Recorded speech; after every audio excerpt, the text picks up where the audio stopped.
Bonsoir, bonjour, et voilà. Je suis Anne-Laure Photo.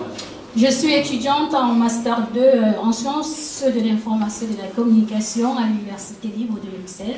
Et parallèlement, je représente Canada International ici. En fait, tout d'abord, j'aimerais saluer votre courage. Vous faites quand même preuve de courage et saluer l'initiative et voilà, vous féliciter particulièrement. Ensuite, ma question sera de savoir quelle est la position que vous adoptez face à la double nationalité, parce que c'est le véritable problème de nous, étrangers, nous Camerounais qui vivons à l'étranger. D'ailleurs, j'en profite pour régler le problème de la double nationalité, Madame Forso. Évidemment qu'il faut... Moi, je ne sais même pas pourquoi on fait un débat pour viser le code de la nationalité de 68. Je ne sais pas pourquoi c'est un débat. Je ne sais vraiment pas pourquoi c'est un débat au Cameroun. Le code de la nationalité de 68 a interdit la double nationalité pour une seule raison. On est en 68, la crise indépendantiste n'est pas close. Beaucoup de gens s'enfuient parce qu'ils fuient la répression. Et le système gouvernant de l'époque, nous voulons donc plus que ceux qui ont fui et qui pour s'intégrer à l'étranger ont dû changer de nationalité. Il a donc mis le verrou de nationalité pour que ceux qui sont partis et qui ont changé de nationalité ne puissent plus jamais revenir au Cameroun. On a conditionné la réintégration de nationalité à un décret. Parce que ça existe en fait. On peut recouvrer la nationalité camerounaise mais par décret. Et c'est cette méfiance qui est restée jusqu'aujourd'hui. Je pense qu'il faut casser la méfiance. Il faut réinstaurer la confiance entre compatriotes. Et le verrou de double nationalité consolide cette méfiance.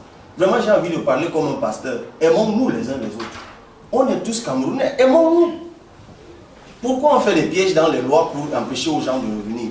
La seule nuance que nous, on est en train de réfléchir là-dessus, qu'on veut apporter, c'est qu'on s'est rendu compte malheureusement avec ce système que réinstaurer la double nationalité totale tout de suite serait aussi un piège à con. Parce qu'il y a plein de gens qui utilisent maintenant la double nationalité comme refuge. Ils volent l'argent, ils sont nombreux, ils gouvernent le Cameroun, ils ont la double nationalité. On ne sait même pas pourquoi. Que quelqu'un vienne en Belgique et qu'il acquiert la nationalité belge pour s'intégrer, ça s'explique. Quelqu'un est ministre depuis 10 ans, il change de nationalité pourquoi? Si ce n'est pour créer des embrouilles, parce que c'est eux qui créent la confusion. Ils ont tous les doubles nationalités dans la poche. Quelqu'un est DG depuis 20 ans, il est français. Parce qu'il sait que le jour où on lance les poursuites, il court rapidement invoquer sa nationalité, comme l'a fait Thierry à Tangana, après avoir construit à 27 ans les deux immeubles qu'on voit tous à Siméon et Yaoundé. Quel enfant de 27 ans à ce moment-là pouvoir avoir les milliards comme ça, si ce n'est le vol?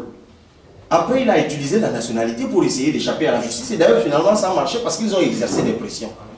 Donc, nous pensons que si nous prenons le pouvoir, au moins les 5 ans qui suivent là, on nuance la nationalité. De telle sorte que toute personne qui a la double nationalité ne peut accéder à certaines fonctions, au moins pendant 5 ans. Le temps pour nous de faire d'abord, de bien détecter qui est caché derrière quelle nationalité. Parce que moi, je ne peux en aucun cas vous mettre dans le même panier que Adolphe Moudiki. Je sais qu'il est français. Parce qu'il est allé voter à l'ambassade de France. Il est DG de la SNH depuis 28 ans. Et il est français. Comment c'est possible ça?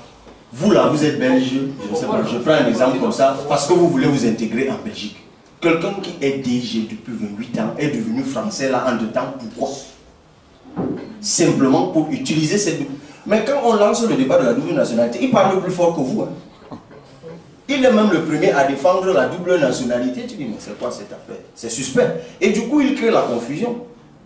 Donc, il faut d'abord faire au moins pendant 2 à 3 ans une sorte de purge de la double nationalité pour instaurer la... Mais d'emblée, il faut réviser et instaurer la double nationalité. Donc, la seule nuance sera que, bon, double nationalité là, pour être quand même ministre là, ou DG, on se donne juste 2, on va mettre peut-être 2, 3 ans.